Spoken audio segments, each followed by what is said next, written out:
session. We've been running some sessions on mergers. Some of you have come to them. But we also, Welsh Government have to keep up to speed with mergers. And therefore, they recently reissued a document. And I think as the next slide shows, one of our roles here at TPAS is to reread it so you don't have to. I still remember the pain of reading the 210-page building safety documents and doing a 3-minute video on it, condensing 210 pages. So we've read this one and we thought there was a couple of things in there that are worth just a bit of a discussion. So we're going to go through the bits that we've picked out and then see what you think of them. We will have a proper discussion, but like any TPAS event, we start with a couple of slides first. So why I think this is important is this has been a much bigger issue in England. We know we've got 8 landlords at the moment merging. As you know, they're well developed discussions or merger happening. But we know I know at least 4 other landlords that have had conversations out there in the sector, about mergers and stuff like that. And therefore, if you look at England, there's been a few issues along the way, people merging without the full due diligence, creating subsidiaries, and there being issues. So this example in Riverside, a couple of challenges you have there. We move on. It's not just also about mergers of 2 housing associations.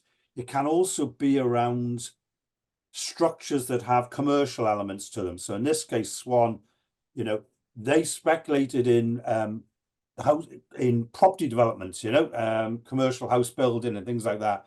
And even in 1 year, they lost 130 million quid. I mean, it goes to show the size of these housing associations in Wales, but, that has impact. And whilst it might be in a subsidiary, it still affects the credit rating of the housing association. It affects the management. It has implications. So this isn't just about mergers of housing associations. It can be around where you've got divisions, subsidiaries doing commercial activities, more speculative stuff. Again, the regulator downgrading one here because it just didn't like the controls of its subsidiaries and the unregistered connected companies. There was a mess, and the regulator just downgraded them quite severely. So this is why we think these things are really important. I hope you agree. So we move on. So there is a document come out. I think David's going to talk about it a bit more now. It recently came out on the 12th of Feb, and we just thought, let's have a quick free session to chat about it. And therefore, David's going to take you through some of the bits, I think, first. So on the website. We can put it in the chat afterwards if you want to read it yourself. Yeah, we'll share the link a bit later on, but it's there. It's available, Welsh and English. You can download the document. It's only about 2 or 3 pages of A4. So we're just going to summarise those for you now, but you're welcome to take a fuller look at it as well yourselves. Probably just worth some background before we go through what's in that document, but it's worth remembering that the Welsh Government regulators do not have to give consent. So if a landlord's looking to join a group structure, create a group structure, merger, or a significant partnership, the Welsh Government regulator doesn't have to consent to that. So they don't need to give their permission per se. It's ultimately the board's decision of those organisations. However, the regulators will play their role in regulating using the existing regulatory framework and this particular guidance, which gives a bit more detail. So there's the regulatory framework and there's this guidance. Sometimes they used to call them circulars, sometimes they still do, but they're using the term guidance a bit more now. So this guidance specifically to do with group structures, mergers, partnership type things as well. And although they won't give consent, what they will do is once that sort of process has happened, group structure, merger, whatever, they will publish what they call an interim regulatory judgment shortly after merger, so probably about a month or so.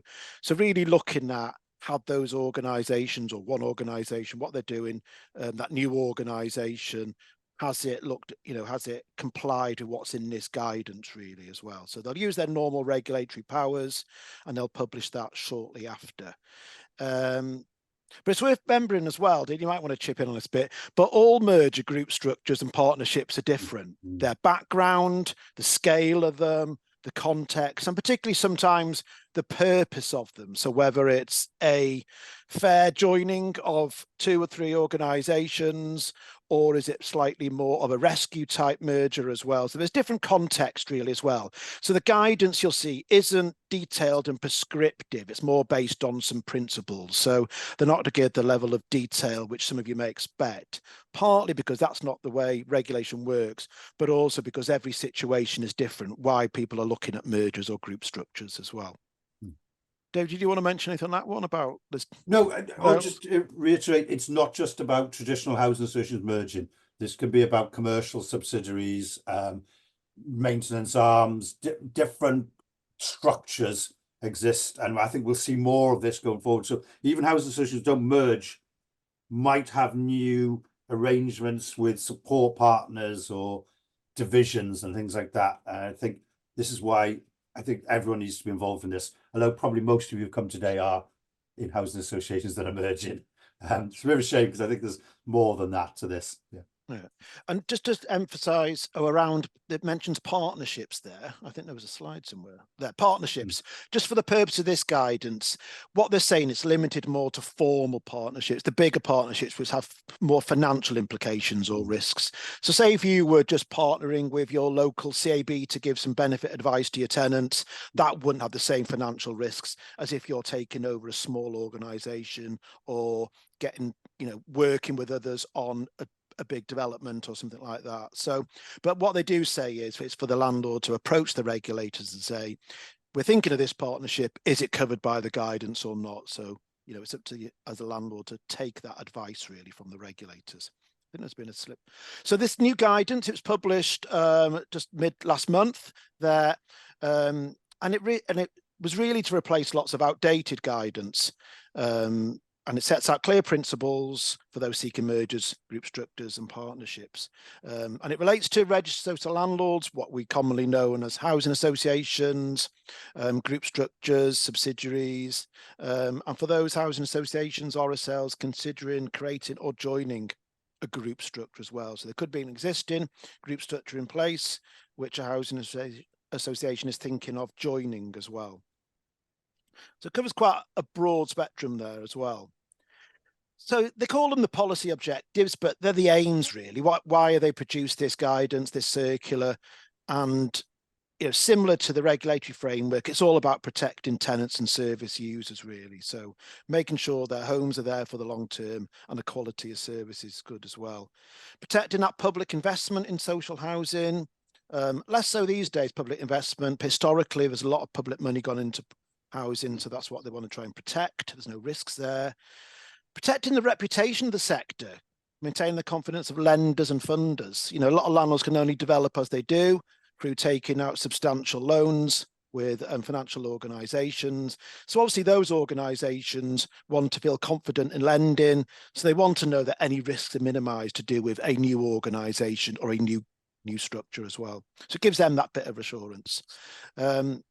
And this was an interesting one, ensure that the core business of RSLs, housing associations, remains the provision of social housing for rent. And that's got to be their core purpose, their core function. Jump in on that, because again, this is why the Welsh regulator wants to maintain this. If you look at England, there are social landlords now, they've got so many different divisions of student accommodation, commercial development, shopping centres, that they've actually got to the point where their social housing is only 40% of their operations.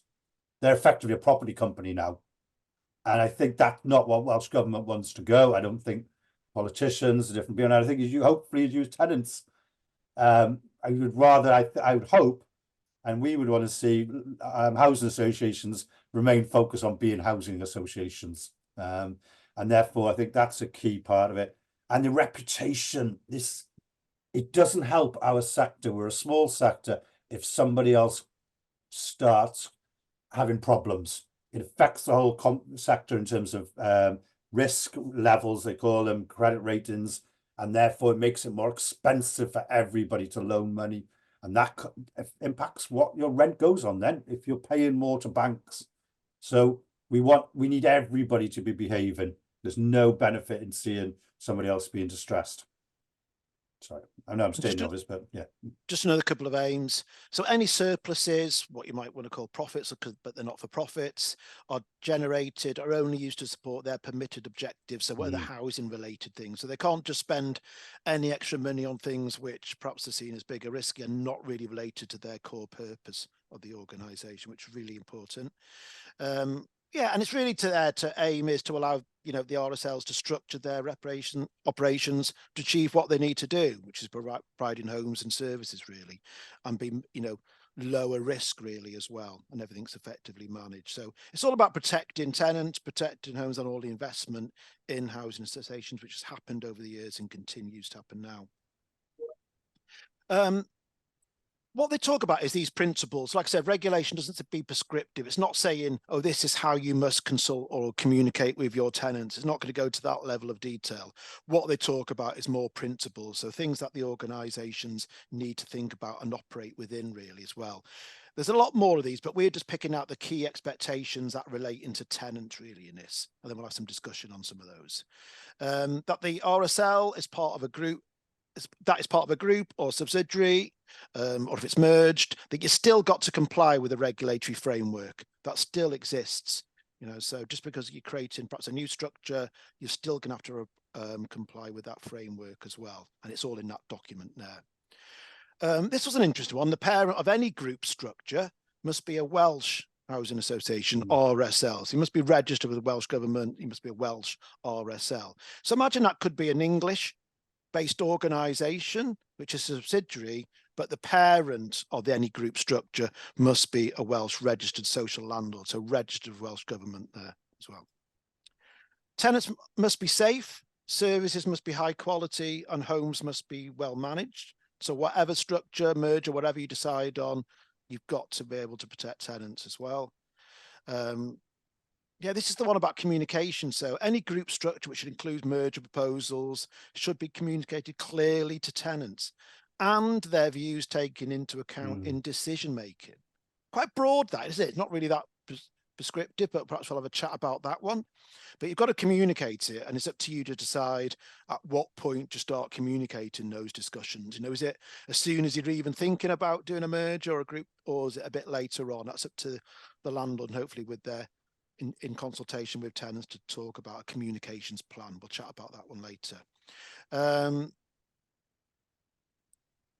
Yeah, I'm going to pick on the bottom one for this one.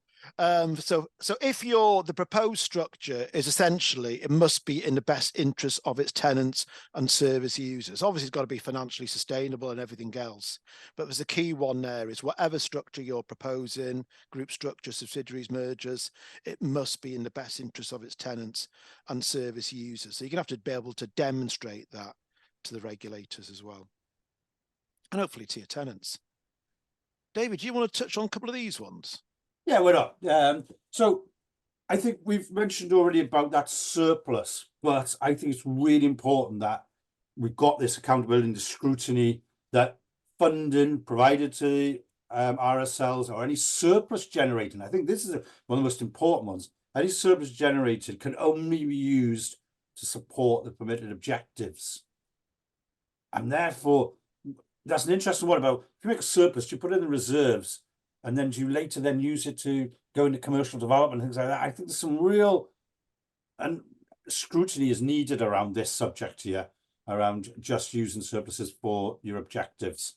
And I think the second one, I hope to God this doesn't happen, but the Welsh Government make it very clear in this new note that you cannot put that housing stock up as effectively equity or as loan against a security, we call it, against funding other things that aren't to do with being a housing association's core purpose.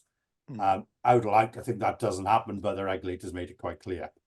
That first one I think is more interesting. Yeah.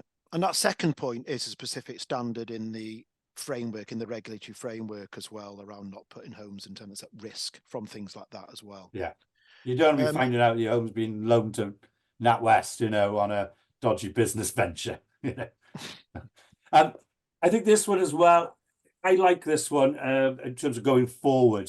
So it's not just about leaving clever people doing the right tick forms and things like that, but actually we need to see this in the annual accounts. The regulations are quite clear.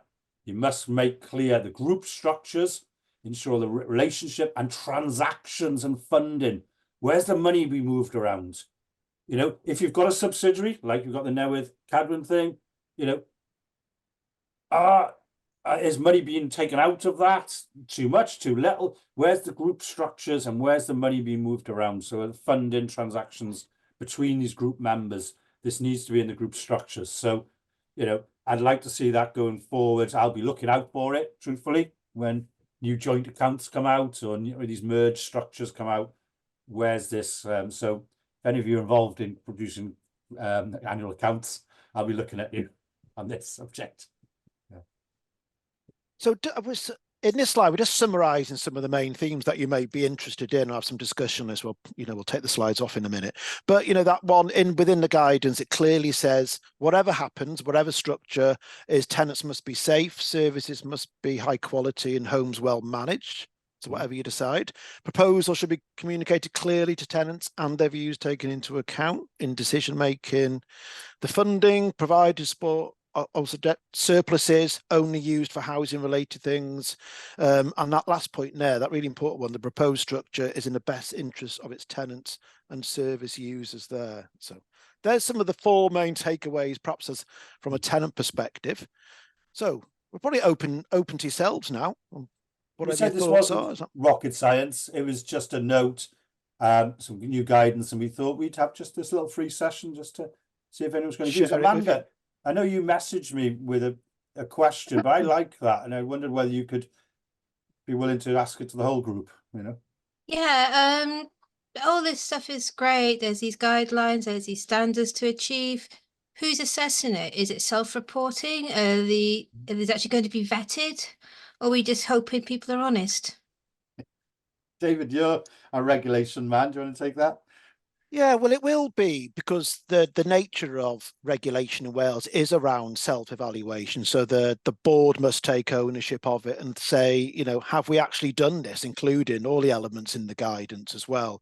And it will be expected to demonstrate to that Welsh government. And I think, to be fair to Welsh government, that's why they're going to do that interim regulatory judgment soon as, you know, that new organisation is created, to say, well, what has happened? And the judgments are really important, because lenders look at it, the sector looks at it, and be able to identify, you know, what sort of organisation that is. And then again, further on, probably within the 12-month period, they'll do a full regulatory judgment. But just because the nature of regulation, it is very much in the expectation of the board to take ownership and get assurance that, yeah, and they will probably want to see what's tenants said, you know, because part of self-evaluation is that tenants have contributed, you know, part of that whole triangulation of evidence. What's the tenant assurance on this? So I think they'll be expecting those landlords to demonstrate, well, how did you consult with tenants? You know, what have your tenants said about it? Did they find it helpful or useful? You know, show us how you use those tenants' views as part of your decision making as well. So they'll expect to see some tenant input into that self-evaluation as well. Do you think, I think Amanda's missing in the sector at the moment on this subject of self-evaluation is, I don't think there's enough publication or clarity on landlords publishing their self-assessment. Does that make sense? So what if you claiming you've done this, this, and this, shouldn't you make that available to your tenants to see? And I know they're meant to, and David knows a bit more about the subject, but I don't think tenants are seeing the self-assessment, so we'll be able to challenge that well enough. But Shani, I know you've got your hand up, so do you want to come in on this? Yeah, no, it was just to reiterate what one of the parts that David just mentioned, that whilst it's self-evaluation, we have to put the evidence in. We can't just state it. We have to show that evidence. So that's a very good, actually, there's two Davids, isn't it? So David, what you just made, obviously around, whilst we get the tenants, I think, see the regulatory judgment, they wouldn't see the entire document or anything that goes to what, which is massive, you know. No, and some of it might be confidential. There might be some financial things in there, but I know certainly I've had a conversation with a tenant scrutiny panel who go, what went in wasn't necessarily what we thought or we would agree with. And I think there's something there about should Yeah. that self-assessment be more That's a good point. transparent? You know, I think that's the missing link, truthfully, in Yeah. at the moment. You know, Maybe that's a conversation me and you, Amanda, should have at some point with the scrutiny group. I think it's publishing the self-evaluation as you honestly see it as well. You know, it should be that landlords are because there is, as Shawnee said, there's a whole load of data behind it, and no one would ever read that. You know, just because it maybe links to lots of more, you know, documents. But there's something about, you know, simply saying we think we're this, but we're not great at X, Y, and Z either. But this is our plan to improve X, Y, and Z. So it's more that transparency and honesty in the self-evaluation publication as well. Parts of the regulation, you know, of the self-assessment. You're right. No one wants to read all your financial submissions. So it's got to be visible, isn't it? I mean, you know, we all talk to tenants everywhere, and it always comes down often. The problem is just the lack of information, the lack of access to the information. And if it's there and ignored, that's great because it's then the tenant's choice to have ignored it. But if it feels like it's hidden away, there's always that automatic, what are they trying to hide? What am I missing that I should be aware of? And it always does come back to that. If it's there in full face, you'll ignore it, don't care. But if it's hidden, why? Yeah, it's the magic word trust, isn't it? David Lloyd does whole sessions on trust, and it's like plug there for us. But trust is the key thing. And if you're doing a self-assessment and you're not showing that self-assessment, you know, nature fills a gap, doesn't it? You know, it creates that doubt, you know. And I think it comes back to that point. If you came to those merger sessions, there was discussion in the second one around creating some sort of promises for your tenants as well, you know, for this new organisation or what the new structure will look like as well, particularly around those points you made there around communication. How will you ensure residents are feeling safe? You know, what are these commitments you're going to make for this new organisation as well? And then because your self-evaluation can be based equally on that, as well as the, you know, the actual regulatory performance standards. That's a key part of it. What your own standards or promises, so to speak, as well. What have you committed to, and what can you demonstrate you've achieved that as well?